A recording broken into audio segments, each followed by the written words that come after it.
Samajwadi party के सांसद रामजीलाल सुमन और विधायक इंद्रजीत सरोज के बयान के बाद उत्तर प्रदेश में सियासत तेज हो गई है और भारतीय जनता पार्टी समाजवादी पार्टी पर तुष्टीकरण की राजनीति करने का आरोप लगा रही है। हमारे साथ समाजवादी पार्टी के वरिष्ठ नेता उदयवीर सिंह जी हैं। उदयवीर जी, जिस तरीके से आरोप भारतीय जनता पार्टी लगा रही है और ये कह रही है कि तुष्टीकरण की राजनीति समाजवादी पार्टी कर रही है। न रामजीलाल सुमन जी मुस्लिम हैं, न इंद्रजीत सरोज जी मुस्लिम हैं, न मुस्लिमों का कोई मुद्दा है, तो किस बात का तुष्टीकरण? किस बात का तुष्टीकरण? मुद्दा सामाजिक न्याय का है।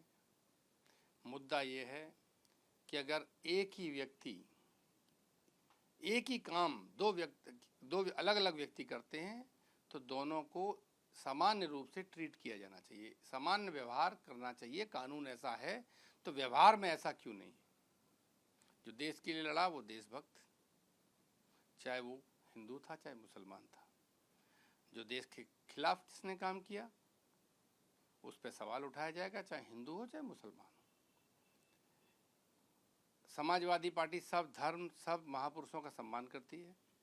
आज मुद्दा ये है जो इंद्रजीत सरोज जी ने भी उठाया और जो रामजीलाल सुमन जी ने भी उठाया कि आप कानून के हिसाब से इस देश में चलेंगे और सामाजिक न्याय की जो लड़ाई है, जो लोगों को हक हिस्सा सम्मान देने की लड़ाई है, उस बात को आप जाति धर्म पे फंसा के पीछे नहीं कर सकते, वो आपको एड्रेस करनी पड़ेगी।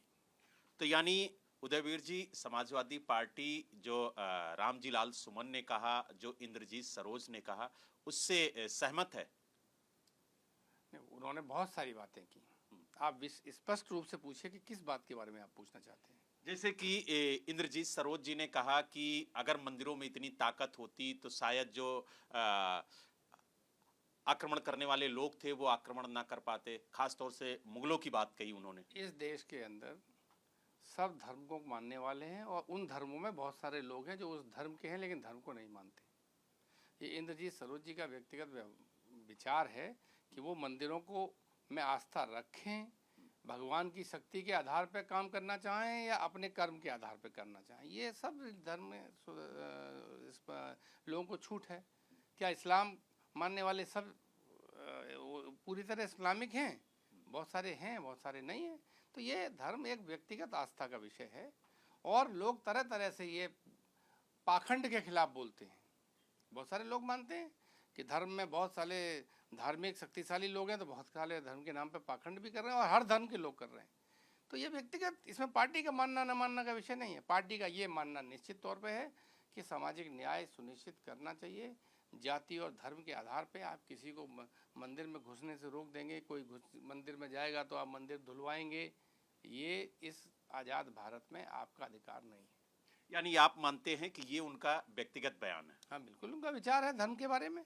बहुत सारे समाजवादी पार्टी के अंदर ऐसे भी लोग हैं जो आस्थावान हैं, भगवान की 3 बार पूजा करते हैं, उनकी शक्ति में विश्वास करते हैं, मंदिर बनवाते हैं। बहुत सारे ऐसे लोग हैं जो सोचते हैं कि हम अपना कर्म करेंगे और हर कर्म ही पूजा है, कर्म करेंगे तो यही हमारी पूजा है, भगवान अपने आप हमारा कर्म देखेगा, हमको अपने आप फल मिलेगा। लेकिन जिस तरीके से जो समाजवादी पार्टी के सांसद हैं रामजीलाल सुमन, उन्होंने कहा कि दो हाथ हो जाए करणी सेना से, और साथ ही उन्होंने ये भी कहा कि अगर मस्जिद के नीचे मंदिर है तो मंदिर के नीचे जैन मठ है, तो कहीं ना कहीं एक के बाद एक उनके जो बयान आ रहे हैं उसको लेकर के सियासत तेज हो रही है। देखिए, भारतीय जनता पार्टी अपने अंतर्द्वंद्वों से जूझ रही है। आप भी जानते हैं, मुख्यमंत्री जी को हटाएंगे कि बनाएंगे, फॉरवर्ड बैकवर्ड, ये सारे झगड़े जो है भारतीय जनता पार्टी के आंतरिक झगड़े हैं, समाजवादी पार्टी के झगड़े नहीं। हमारे यहाँ बहुत स्पष्ट बात है, हमारा मानना है कि ऐतिहासिक घटनाओं के आधार पर आप आज़ाद भारत में राजनीति करेंगे तो बहुत सारे विवाद आएंगे। जब जो शासक आया उसने अपनी सुविधा से अपना राज किया, तो ऐसे बहुत सारे मंदिरों को लेके जो सवाल उठता है कि वहाँ मस्जिद है, वहाँ पहले मंदिर था, इसी तरह बहुत सारे बुद्धिस्ट ये भी सवाल उठाते हैं।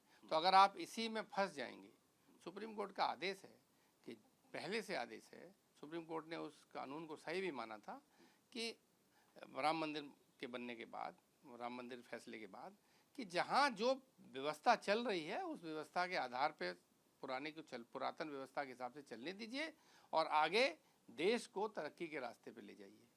जो लोग इस विवाद में फंसा रहे हैं बातों को, तो आप सवाल कर रहे हैं तो मैं जवाब दे रहा हूँ। मैंने तो आपको बुलाया नहीं जवाब देने के लिए, लेकिन आप सवाल कर रहे हैं। और जो रामजीलाल सुमन जी ने ये कहा, उन्होंने सीधा सीधा, आज भी पूरा बयान आप सुनिए, उन्होंने यही कहा कि कुछ लोग मेरे यहाँ तलवार तीर लेके आ गए, लोकतंत्र में ये व्यवस्था नहीं है।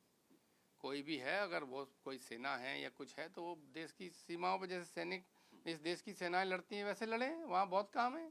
और लोकतांत्रिक लड़ाई इस हिसाब से होगी कि कौन क्या परिवर्तन चाहता है, और सामाजिक न्याय की लड़ाई जिसमें 90% लोगों को उनका हक, हिस्सा, सम्मान नहीं मिल पाया है, उस लड़ाई के लिए हम तैयार हैं और उसको हम आगे बढ़ाएंगे। ये कोई आमने सामने हाथापाई की लड़ाई नहीं है, ये तो एक वैचारिक लड़ाई है।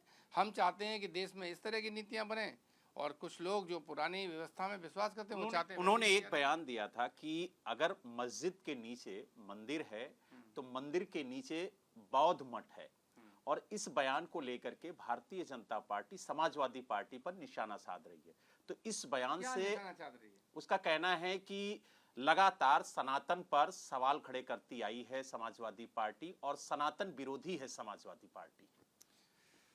ऐतिहासिक तथ्यों में सनातन कहीं नहीं आता है, न इसमें इस्लाम है, न सनातन है, न इसमें बुद्धिज्म है, न जैनिज्म है।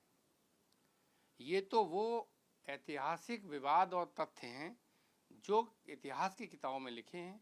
किसी इतिहासकार ने कुछ कहा, किसी इतिहासकार ने कुछ कहा, किसी इतिहासकार ने कुछ कहा, और मुझे लगता है कि इसको इतिहासकारों के लिए ही छोड़ देना चाहिए।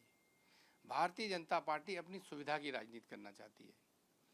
जब उसे मुस्लिम समुदाय को टारगेट करना होता है तो मस्जिद के नीचे मंदिर ढूंढ देती है।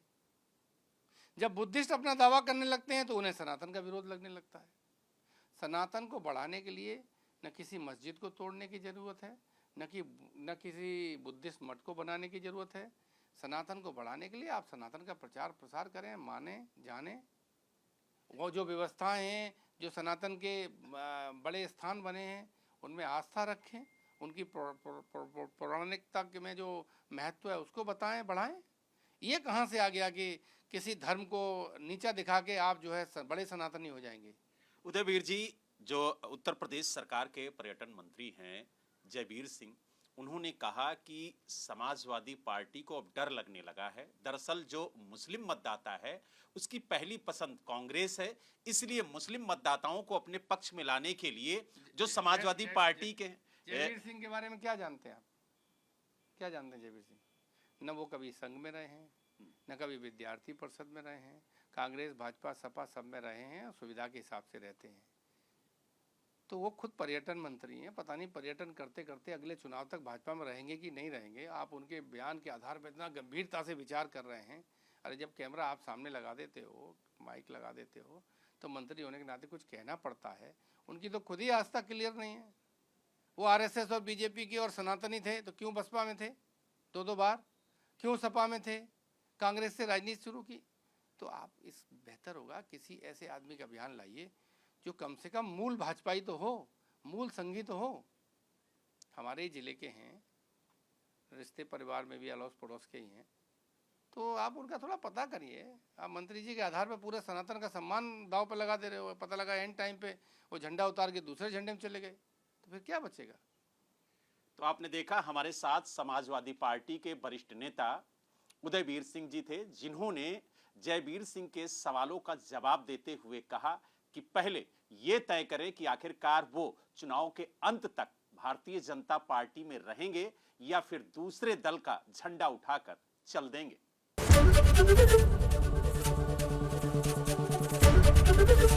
एबीपी गंगा, खबर आपकी, जुबान आपकी।